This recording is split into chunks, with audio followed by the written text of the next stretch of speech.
Miriam. Thank you very much. Sister Miriam McCabe. Thank you. Thank you. We got a ride Monday night. Thank you. Our next guest is a fighter.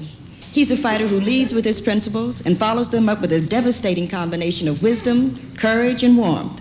And that's just unbeatable. He's our brother, and we love him. Brother Muhammad Ali.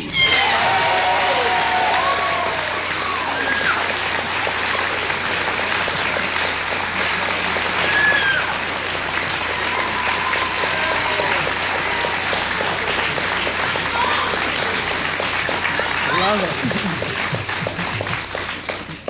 Hi. Thank you, Nikki. Thank you for coming very much. I'm really interested in Muhammad Ali the man, since you were a man before you were a boxer. And everybody always takes you into the boxing thing. But you know, I'm from Cincinnati and you're from Louisville. Right. Yeah, and we used to see your family, your brothers, everybody. I saw Ali's brother today. Right. And we used to be very excited, but I haven't heard much about your father, your brothers lately. How are they? Well, my father, he's a commercial artist, and he's managing my brother now. My brother's boxing. That's Marcus? And he's doing Rahman. Used to be Rudolph, but now it's Rahman. And he's boxing, and he just boxed a few weeks ago in Ohio, and a few weeks before that in Chicago. And he's coming up pretty good now. He's soon will be one of the top 10 heavyweights in the world. Then he have to come and beat you. No, I wouldn't fight my brother. I'd retire if he got that good. If he gets that good, I'll just retire and let him take over. I've been here long enough. That's great. You and Belinda have 3 children? Yes, we have 3 little girls and 4 months on the way. One in the hatch. You've been into the father role lately. You got any advice you want to give them on how to rear a kid? Well, I don't know. All I know about is girls, and they give me all the trouble I want. You know, I'm never home much, and they don't know me. My Miriam, the older one, know me, but Rishim and Jamila, they don't know me too well. They're about a year old, and they give me a lot of trouble when I pick them up, but I have to start staying home more. But I don't know too much. I like to, I think that the wife or the mother should train them, and by the time they're 3 years old, they should be ready to go to some type of school with enough home training to give them a good start. That's very nice. Mm-hmm. So can we talk about the wide world of sports? You right. want to talk Anything about you want to talk about? Okay, because I didn't know how you felt about that. I saw the fight. I think they did it Sunday, something like that. And right. They had you boxing. They said, well, it wasn't important enough to show the whole fight, but they'd show a little bit. And then they laid some music behind it. What is it, shuffling along? Oh, yes, you're referring to Howard Cosell. Yeah. And yes, he mentioned that the fight was a farce and that shouldn't be shown on TV, and to show you how bad it was, they put music to it relating to certain moves and positions. But I consider the critics of the fight real hypocritical, and the reason they were hypocritical was because Buster Mathis, in the 12th round, he was semi-unconscious. He was right on his feet. He was out, ready to fall, and everybody was saying, kill him, you got him, you got him. And I just didn't feel right, you know, 2 black men standing there killing each other just for dominating a white audience. And, you know, to be paid $300,000 next day, and Uncle Sam take about 60% of it before I get it. So I figured, well, since they criticize boxing so much, saying boxing is brutal and fighters have died with brain concussions and hemorrhages and some precautions should be taken, I figured the best precaution would be if a man knows he's winning, he's got the fight under control, he see the man is hurt, and just lighten up and not try to kill him or hurt him. So I did this.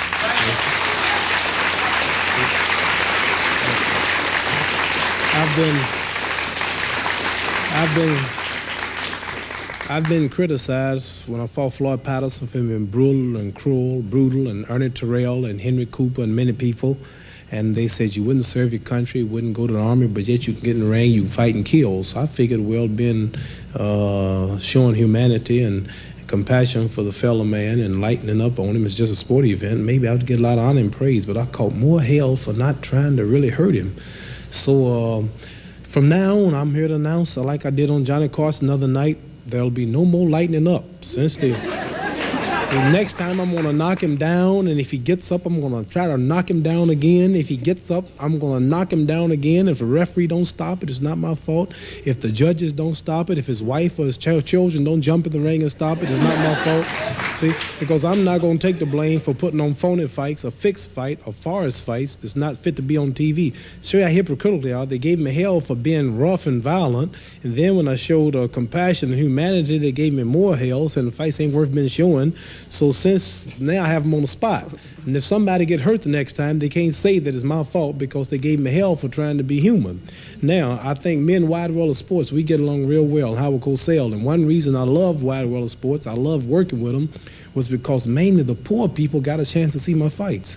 And the crippled people in the hospitals, because the fights were like, cheapest tickets are like $20 when I fight, in some theaters. Ringside seats have went up to $1,000 a seat. So, and the average seats go up to like $200 a seat. I mean, ringside. So by Wide World of Sports showing the fight, crippled people and people who had all type handicaps, couldn't walk, paralyzed people could sit at home and watch the fight a few days after. So I think it's bad that Howard Cosell or anybody at Wide World of Sports would make a decision for the whole public and keep the fights off TV just because they don't think the fighter is qualified. The promoter thought the fight was qualified enough to guarantee me $300,000, and they're guaranteeing the heavyweight champion of Germany $150,000 and me $300,000 next month in Zurich, Switzerland. How Wide World of Sports says it's not fit to be shown. Or why is it that the German Commission okayed it, the Swiss Commission okayed it, all the boxing science of the world okayed it? They put up $450,000 in advance, and who's Wide World of Sports or Howard Cosell to say the fight's not fit to be seen? They should let all the people take a vote and say that we don't like the fight. This is the only thing I hate about it. And since I caught so much hell for trying to be nice and taking it easy on the man, look out from here on, because I'm going to be blasting, I'm going to hit him, I'm going to fight until he falls, and if he gets up, I'm going to knock him down again. And if anything happens, they can't say nothing else because they got on me for not being rough enough, you understand? So look out, whoever the next man is, he is in trouble. Before say, the championship fight with Joe Frazier, I never considered... and not even then, but I never considered you like a brutal fighter. And I don't want to say it like that, but I thought you outpointed Frazier. Right. Well, I thought I won 9 rounds. Yeah. I've seen people protest after decisions, and it really don't help. So I'll just do better next time. I think I played too much with Joe Frazier. I played 3 rounds I shouldn't have played. I didn't stay on my feet and move like I should have. And trying to prove he couldn't hurt me standing in the corners. And I lost the fight like this. Judges took it. And one judge gave him 11 rounds and me just 4. But at the time, I hadn't won my draft case, and being one black man in the $1 million bracket who tells it like it is and, you know, stays with his own kind, naturally, they're going to pick the best boy to give it to him. But the next time, I've learned a lesson. The next time, there will be no doubt, for he must go out. I don't want to say it, but he went to the hospital for about 3 weeks. Well, he's okay now. Joe, he had a you know, I don't want to boast about nothing like that, but he won the decision, but he took a terrible whooping. And he's recuperated now. And the next time it'll be better, but I hope he's all right physically. He hasn't fought since the fight. He hasn't been seen much since the fight. Well, he's been trying, singing. Yeah. He's a pretty good singer. We can't get on him. He's a brother. He fought good. He can't box. He has no skill, but he hits hard. He takes a lot of whipping. And he hits real hard. He hits awful hard. He hit me so hard in the 12th round it jobbed my kinfolks in Africa. There's some talk that Joe might retire. No, I don't think he'll retire because it's bad. It'll be bad on his image in the future to be a heavyweight champion and win the title and then get out and retire like you can't, like you're not good enough to hold it. Like after I beat Liston, the people weren't satisfied to beat him twice. Then had to beat Floyd Patterson, and then George Chuvalo in Canada, then Henry Coop in London, then Carl Miltenberg in Germany. Then had to defend against Brian London in London. Then had to come fight Cleveland Williams in Houston, back to Houston with Ernie Terrell. Then had to come back to New York with Zor Folan. Then they believed I was champion. So he beat me once. Now he's got to beat me twice. Then after he beat me twice, they're going to be some who say, well, he was off 3 years. years. I don't believe he's really that good. Let me see him whoop somebody else. It takes about 3 years to really get established as the champion. And for him to retire now, it would really hurt him. What do you think the future of boxing is?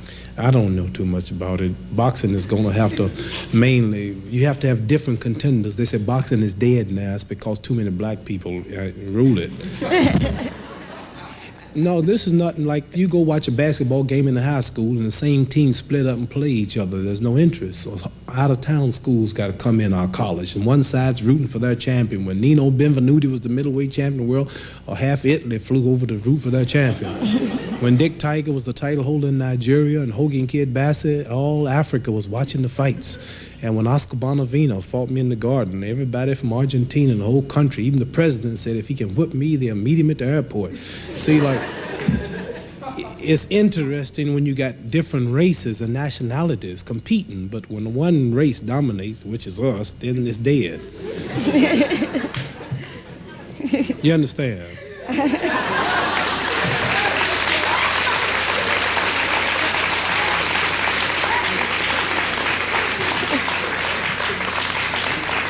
Like when I fought Jerry Quarry, who was a white Irishman in my comeback, or in Atlanta, that was a big fight. Yeah, then when I fought Buster Mathis, it was a farce, because two black men, mainly one of them not wanting to kill the other, and that's going too far there. You know. You're probably right. I remember we started integrating churches, they said God was dead. Yeah.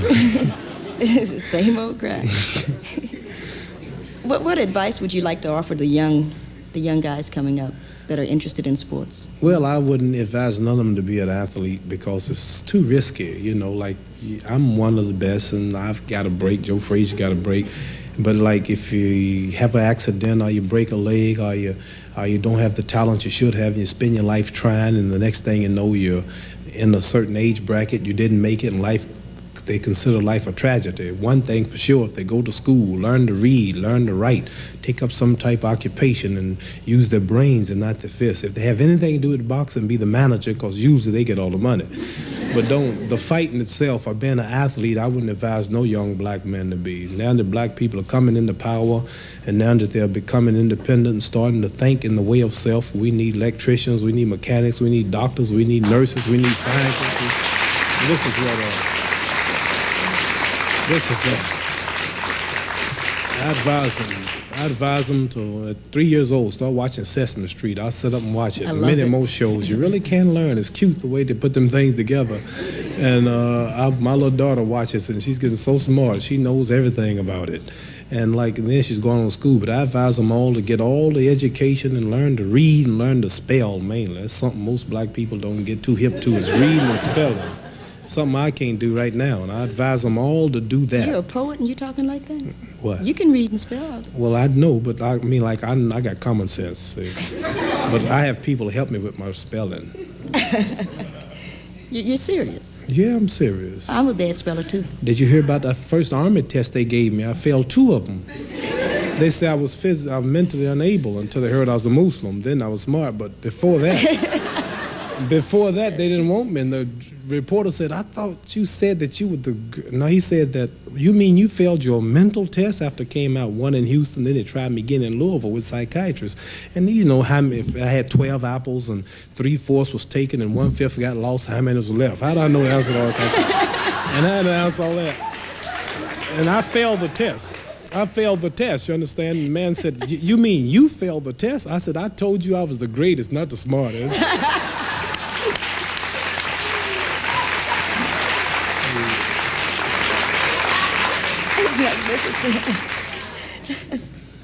I know I'm not supposed to crack up, but you're marvelous. No. I must say, I really adore you. And I think that I speak for probably... Thank you. You're a wonderful image to us all and an inspiration. Thank you know, you really are. I'd like to reintroduce my earlier guest, the Delphonics, William Hart, and Major Lance. I really like them, too. Right. Young men, bright, sexy young men who sing a mean song. The Delphonics.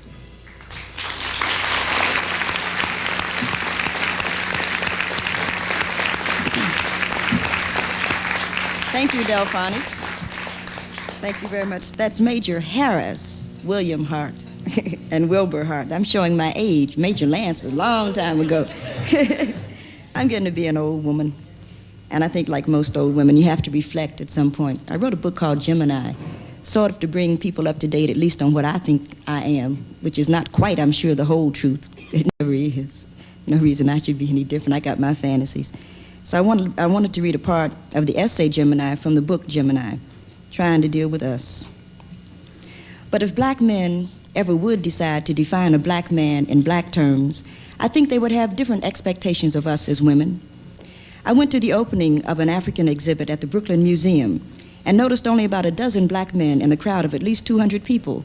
And I thought to myself, how odd, no black men.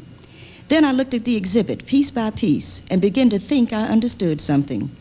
There was a beautiful door from the Congo, and looking at that door, I saw a man, a woman, several children in the yard, and this white man saying, "Your door is an excellent example of the Kashana people's art, and I must take it back to Amsterdam."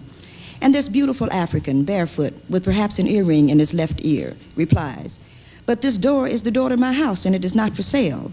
And the woman, sensing something, stops the grinding of grain and begins gathering the children around her, while the white man goes on with, "I must have the door. The museum needs it, and I can make 50 dinars on it." And the African rises to his full height on his long, light legs, tribal markings dancing slightly on his face, eyes clear and hard, saying, "My family needs this door. It is mine. My father left it to me as his father did him. You may not have it. It is not for sale." And the cracker turns in a rage to leave. Then 2, perhaps 3 days later, the missionary comes up saying, "My son, your door is needed in a great country far away from here. You will be blessed by our Heavenly Father if you give your door to the merchant." And this magnificent African, stooping by his doorway, playing with one of his children, shakes his head.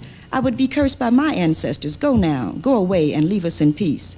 Then in the night the soldiers come with the guns. The African responds with a spear. The fire acts from the barrel. The woman screams. The children scatter, asking what is the matter. The man is stretched out in a pool of dark, murky liquid, and the door is taken down, hoisted upon the shoulders of the black mercenaries, walked to the sea, and freighted back to Amsterdam, so that it can be borrowed by the United States of America to show how the people in Kashana lived in 1582. And I began to understand why so few black men had come, because it was not a door at all, but dead ancestors murdered in their homes that they would see.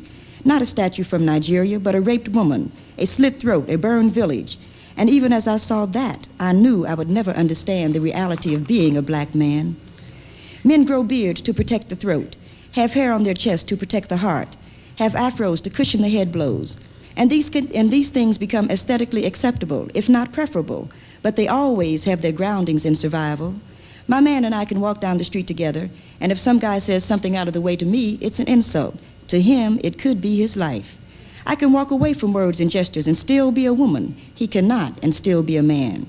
So little of a black man's existence relies on his acts. His women, mother, sister, lovers control his life, and generally so irresponsibly that it can be frightening. And sometimes black women aren't very nice for a lot of reasons. And sometimes we use our power against him for a lot of reasons. And I think some of the hostility is real and must be related to as such. We're angry, and so are they, but it's only when we admit it that we can get anywhere. I don't think a woman cares where she walks if you let her walk with you, and I don't think a man cares that a woman talks if she'll talk to him. And if we really understand we are born men and women, and it's our choice whether or not we stay that way, I think a lot will change. If now isn't a good time for the truth, I don't see when we're going to get to it, because I don't want my son to be a warrior, or to go to some school where some insensitive teacher asks him why I'm not married, or where some cracker thinks he can run my son down anytime, any kind of way he pleases. We need some happiness in our lives, some hope, some love. I didn't have a baby to see him be cannon fodder. Something more must be decided. If it's a real war, then he must be brave and true. If it's a mental war, he must be black and proud. But if it's the Wake the People Up war, Martin Luther King did that. Malcolm X did that. Stokely Carmichael did that. Rap Brown did it. And if people aren't awake, then perhaps the dreams are too good to be disturbed again. Perhaps black people don't want revolution at all. That too must be considered. And I decided to be a writer because people kept asking what would I become. And I couldn't see anywhere to go intellectually and thought I'd take a chance on feeling. I didn't want to get married, buy a 5-room house in the suburbs, and have lunch at Caproni's as my big event of the month. I could see becoming a bored, alcoholic social worker with a couple of kids I didn't want by a man I barely spoke to, and wondering at 35 what I'd done with my life. The second greatest thing that happened to me was getting kicked out of Fisk University because I had to deal with my life. I could go back to school, join Delta Sigma Theta, marry a Mahari man, and go quietly insane.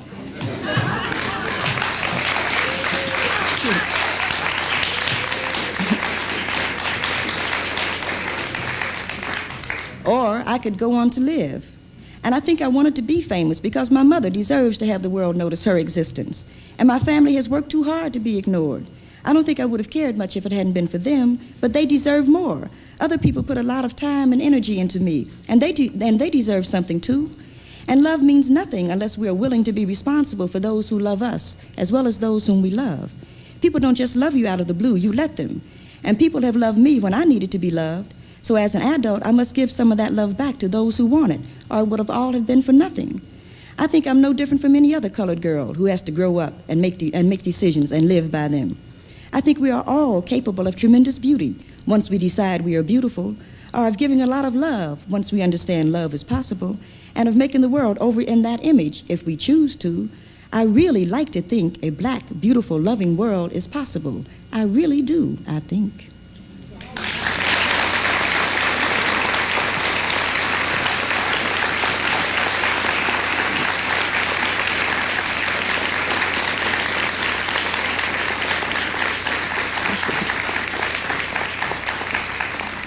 Thank you very much. I'd like to thank Muhammad Ali, William Hart, Wilbert Hart, Major Harris, who make up the Delphonics, Sister Judy Deeren, Sister Miriam Makeba, and I'd like to